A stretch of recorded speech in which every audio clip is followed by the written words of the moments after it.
Praise the lord. ఈ రోజు దేవుని వాక్యము, ఆయనను నమ్మిన వానిని సిగ్గుపడనీయడు.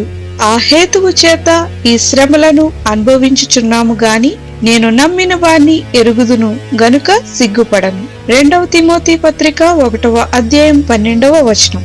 మనము ఎటువంటి దేవునిని ఆరాధించుచున్నామో సేవించుచున్నామో మనము ఎరిగి ఉంటే ఆయన ఔన్నత్యమును ప్రభావమును మనము అనుభవపూర్వకంగా తెలుసుకున్నప్పుడు ఆ మహోన్నతుడైన దేవుని కొరకు శ్రమలు వచ్చినప్పుడు మనము ఎంత మాత్రము బలహీనులము కాము, సిగ్గుపడము.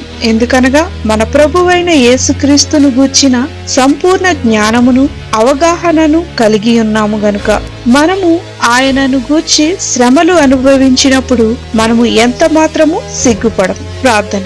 ప్రభువైన యేసు, మేము నిన్ను సంపూర్ణ అవగాహనతో నమ్ముకొనుటకు విశ్వసించుటకు మాకు మనస్సు దయచేయమని యేసు నామమున అడుగుచున్నాము తండ్రి. ఆమేన్.